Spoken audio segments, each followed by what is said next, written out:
Well, a lot of us look to the internet for help for a lot of things, and there's a lot of information out there, especially for members of the military who are looking for financial help. The key is knowing which sites to use and also relying on the internet to bridge the distance when you're overseas from your loved ones. CNN.com live anchor Melissa Long joins us now with more. Hi, Melissa. Hi, Allie. Well, there is an aggressive program called Military Saves that you can read about online.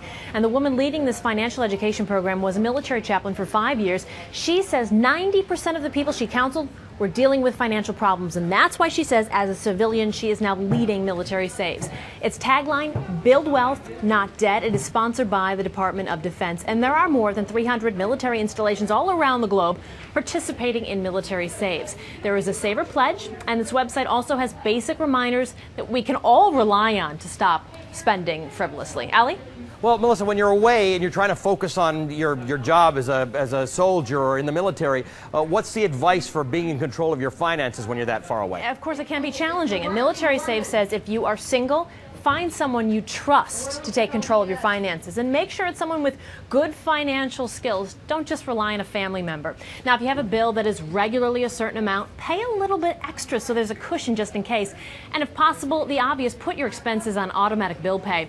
And yes, a home can be a good long-term investment, but of course soldiers often move, so keep in mind you could be stuck with multiple properties or forced to take losses. It is a difficult housing market, as you know, Allie. All of that advice is actually good, even if you're not deployed, even if you just live in the United States and you're not in the military. Now, homes may not be the wisest long-term investment if you're going to be away. What are some other good investment options for soldiers? Well, for soldiers deployed to the qualified combat zones, there is a terrific savings vehicle. It's called the Savings Deposit Program. It's a non-retirement plan, and those who qualify can stash up to $10,000 in the account with up to 10% return rate. That is high. Also, Military Saves encourage soldiers and their families to take advantage of the Thrift Savings Program. The TSP is a retirement plan, just like a 401k. All service members can participate, but there is no match like so many of the 401k programs that we're all familiar with. You know, many Americans are getting their stimulus checks right now, Melissa. One hope is that people are going to spend that money to stimulate the economy. That may not be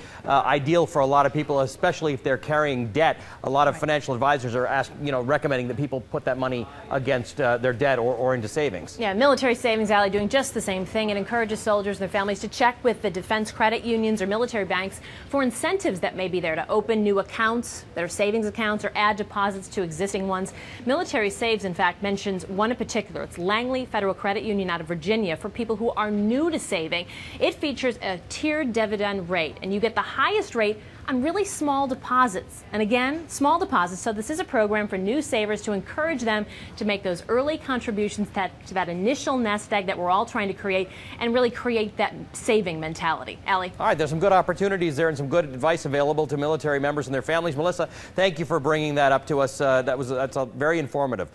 For live events, breaking news, and the day's top stories online at any time, go to CNN.com/live and you can see Melissa there. Well, America's economy is issue number one, and we here at CNN are committed to covering it for you. Tune in every weekday from noon to 1 p.m. Eastern. That's 9 to 10 a.m. on the West Coast. Thank you for joining us for this special edition of issue number one. I'm Jerry Willis. And I'm Ali Velshi. Let's get you up to speed on the latest headlines in the CNN newsroom.